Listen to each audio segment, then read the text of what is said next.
Automne 2000, finale de la Coupe d'Angleterre de rugby à 13 à Manchester. L'équipe de Wigan affronte St Helens. Le célèbre stade du Manchester United est bourré comme un œuf. 65 000 spectateurs. Ambiance surchauffée. Le match est commenté en direct par deux Français passionnés, Louis Bonnery et Rodolphe Pires. Parce que vous voyez qu'on ambitionne, attention, est à l'arrière de la Miski, la croisée, le ballon, c'est bien joué pour Brett Dallas. Dallas qui est plaqué à hauteur de 10 mètres. Le ballon qui sort pour l'équipe des Warriors. L'attaque, attention, il y aura un surnom pour vous. Ça peut aller au bout avec Farrell qui fixe qui va dans les ballons. Oh, Farrell qui a cherché de jouer à l'intérieur. Farrell qui garde le ballon. Et bon plaquage et bon retour défensif de l'équipe de St Helens, Frank Endacott. Il y avait quelque chose de mieux, mais sur la percée de Ralinski ici, du côté droit du terrain, le jeu a bien rebondi du côté gauche. Oh là là, quel début de match!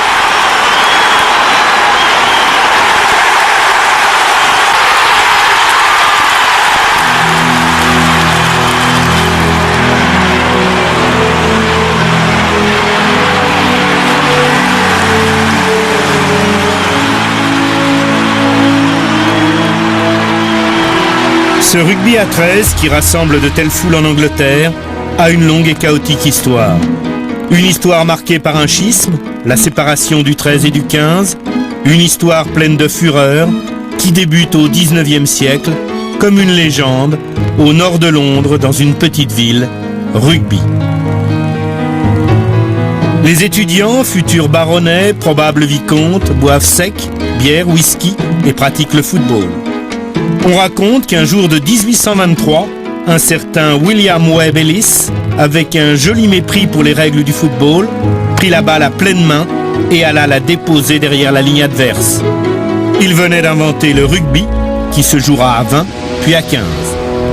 Bientôt, dans les universités du sud de l'Angleterre, on pratique en dilettante ce nouveau sport à la mode. Au fil des ans, les clubs essaiment vers le nord du pays, vers cette région de Manchester, où bat le cœur industriel de l'immense empire anglais. On travaille l'acier, le cuir, la laine, venus du Commonwealth.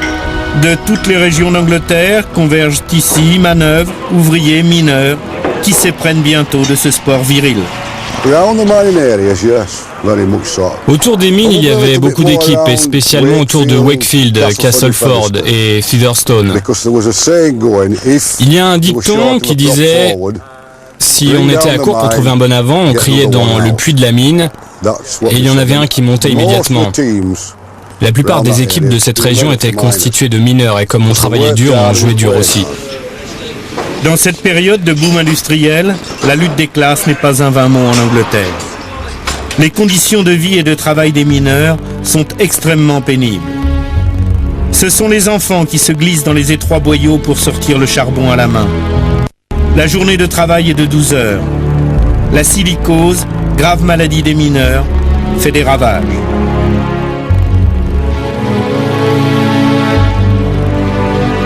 Les ouvriers commencent donc à s'organiser. Les syndicats apparaissent et les premières grèves sont durement réprimées. Le rugby n'est pas épargné par cette lutte des classes. Un jour de 1895, les responsables de 21 clubs ouvriers se réunissent au George Hotel à Huddersfield et prennent une grave décision. Nous sommes devant la plaque qui commémore la réunion historique du 29 août 1895, au cours de laquelle a été constituée la Ligue du Nord de rugby, qui est devenue en 1923 la Ligue de rugby à 13. La cause principale de cette séparation est née du fait que la majorité des joueurs dans le Sud étaient d'origine aristocratique. Ils disposaient d'argent, ils ne jouaient pas seulement pour le sport, mais pour passer le temps. Dans le nord de l'Angleterre, ils jouaient devant beaucoup de spectateurs, avec beaucoup d'enthousiasme. C'étaient des travailleurs, des ouvriers, des mineurs. On attendait d'eux qu'ils jouent au rugby le samedi, Et en plus, sans être payés, alors cela a créé des tensions. Les aristocrates et les organisateurs qui avaient de l'argent en jeu refusaient catégoriquement de payer qui que ce soit. Cela a entraîné la scission. C'est ainsi que la Ligue du Nord a été créée. Les joueurs étaient payés, ils jouaient devant des milliers et des milliers de spectateurs. Ils payaient 6 pence, soit approximativement 5 francs pour entrer sur le stade. Les clubs avaient donc de l'argent. C'est ainsi que la Ligue du Nord a pu se faire une place et payer ses joueurs pour ses matchs du samedi. Ça nous a amené au rugby que nous connaissons aujourd'hui. Depuis cette fameuse soirée du George Hotel, le clivage est désormais très net en Angleterre. Un rugby d'ouvriers, le 13, et un rugby d'aristocrates, le 15. Qu'est-ce que ça vous fait alors d'être ici? C'est un lieu mythique pour le rugby à 13. Pour nous, c'est un plaisir renouvelé. La première fois, il y a beaucoup d'émotions. Et puis, chaque fois, c'est toujours pareil. On pense qu'on va s'habituer, mais on ne s'habitue jamais. C'est toujours aussi, on est toujours aussi sensible quand on est ici. Et vous êtes plus jeune et c'est la même sensation? Oui, absolument. Quand on vient ici, on sent le poids de la tradition du rugby à 13. On sent que c'est un sport qui est centenaire et qui a été très pratiqué ici, très apprécié par tous. Et venir ici, c'est comme venir visiter un musée, sauf que c'est un musée vivant. Il y a partout des photos de pratiquants, il y a partout des photos des plus grands moments de l'histoire de ce sport. Donc venir ici, c'est un endroit incontournable parce que c'est un endroit vivant et qui nous ramène à l'histoire de ce jeu. On vient dans cette région jouer dans un premier temps, puis on la découvre et puis on se prend à l'apprécier. Et puis quand on y revient, c'est toujours avec plaisir, surtout quand on revient dans des endroits comme le George Hotel, où finalement, si nous existons, c'est parce qu'une nuit ici, il y a eu des choses sérieuses qui se sont passées. Sous la neige, 31 décembre 1933, premier match de rugby à 13 de l'histoire, joué en France. C'est là une simple démonstration et il sied de remercier les équipes d'Angleterre et d'Australie d'avoir choisi pour la faire le stade Pershing. Le but poursuivi par ces maîtres du rugby que sont nos amis d'outre-Manche est de moderniser, de régénérer ce jeu et de lui rendre l'éclat que le jeu à 15 n'a plus. Le nouveau règlement a simplifié le décompte des points. Laissez vos 3 points. Le but, quel qu'il soit, 2 points. Mais la règle liminaire prescrit que 6 joueurs, disposés sur 3 rangs, doivent seulement prendre part aux mêlées. Tous les autres doivent s'abstenir. Telles sont les notions essentielles du rugby à 13. La règle essentielle, c'est quand même la règle du tenu.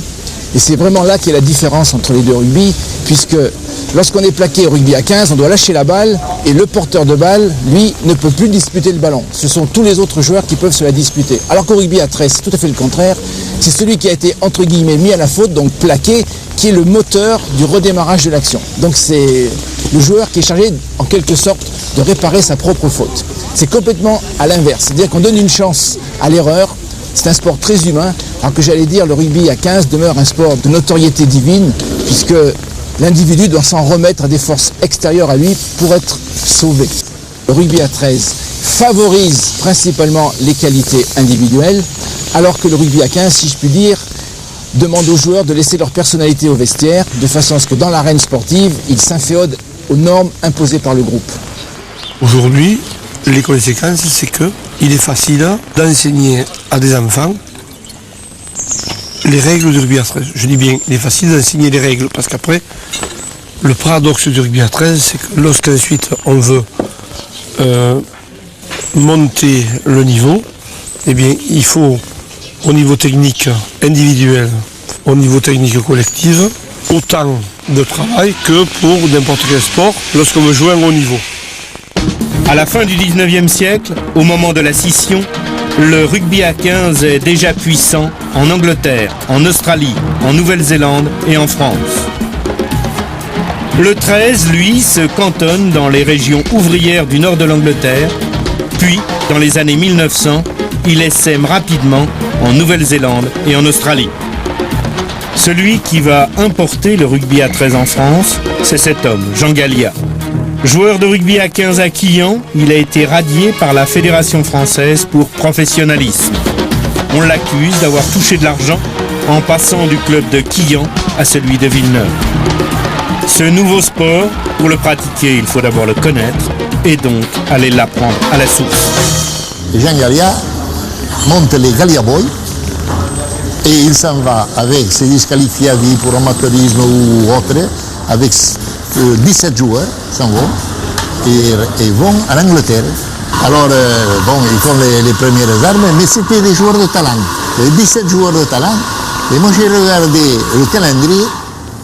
Il y a un calendrier qui était des manques. Mais ça, c'est Gallia qui était quand même l'impresario, puisque lui, il avait fait signer. C'était lui qui est le patron. C'était professionnel. Hein. Il les fait jouer tous les 2 jours et demi. C'était beaucoup. De retour, Jean Gallia fonde la Ligue française de rugby à 13. Il existe dès lors 2 manières de pratiquer le rugby en France. Alors là, ils vont essaimer. C'est-à-dire, ils se disséminent et ils fondent des clubs. Et contrairement à ce qu'on peut penser, Gaston Amila, Lolo Fabre, tout ça, ne sont pas venus à Lézignan. Ils ne sont pas venus à Lézignan pour faire un club ou à Carcassonne. Non, pas venus. À ce moment-là, ils sont allés à Lyon, Lyon-Villeurbanne, il y en avait un peu partout, Menton, Saint-Martin, tout ça était disséminé. C'est eux qui ont importé le rugby à 13 en France. Voilà, c'est eux, 17. 17. Une équipe de France est constituée. Elle participe aux rencontres internationales de rugby à 13.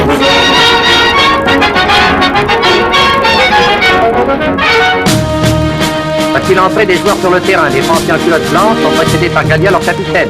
Sanglé Brau possède ses équipiers en maillot blanc.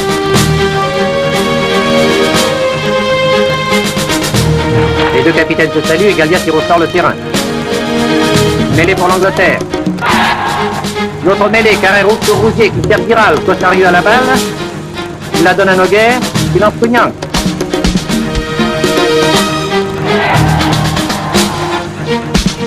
C'est laissé. Rousier transforme. C'est la mi-temps. Les Français portent les traces des chocs avec leurs athlétiques adversaires qui mènent par 17 à 7. En seconde mi-temps, les Français s'accrochent et Flora réussit un beau plaquage. Et les Anglais gagneront par 25 à 7. Ce qu'on peut analyser, c'est que le rugby à 13 a amené un modernisme décisif dans la gestion du sport, en ce que les joueurs signaient des contrats à durée déterminée, c'est-à-dire pour la saison en cours, avec, entre guillemets, leurs employeurs dirigeants trésistes. C'est-à-dire qu'au terme d'un contrat, les joueurs et les dirigeants étaient libres.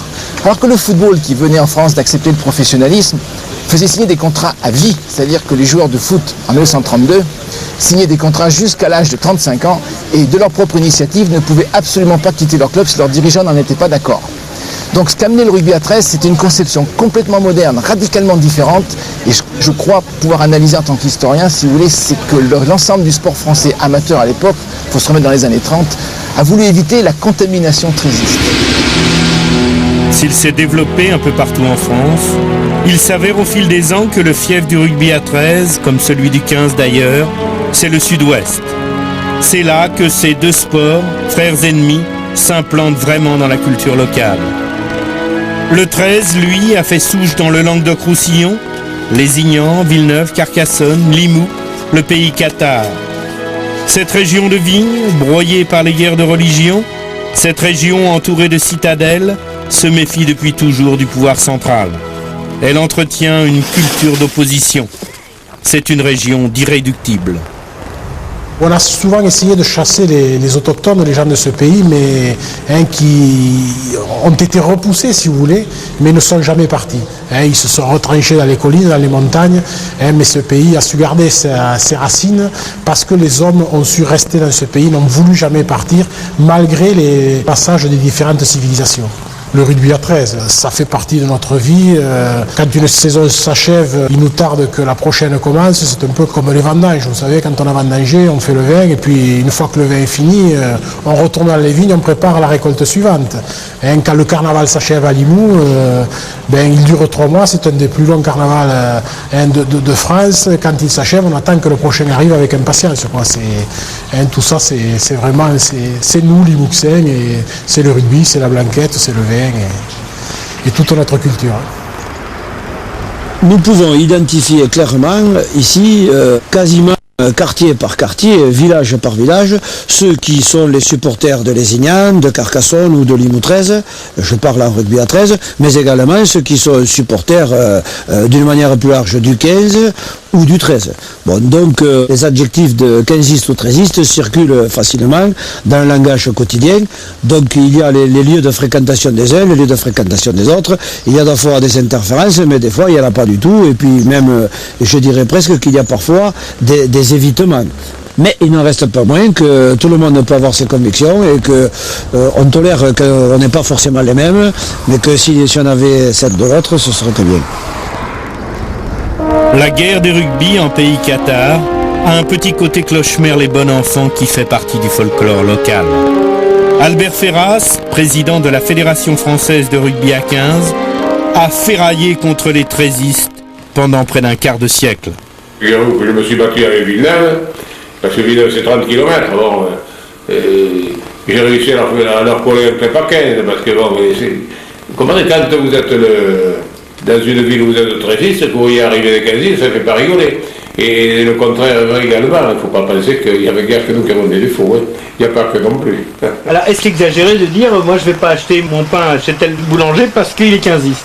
Ben, c'est pas exagéré, non, parce que ça se fait. Donc, je crois qu'il faut pas se masquer l'évidence. Ça se fait, peut-être à tort, mais ça se fait. Donc dire que ça n'existe pas, ce serait pas correct. De là à dire que tout se passe comme ça, c'est pas vrai non plus. Mais on est obligé de reconnaître que dans le grand territoire du rugby à 13, les convictions s'affirment sur des détails que peuvent être le choix d'un magasin plutôt que d'un autre. Ça, c'est vrai.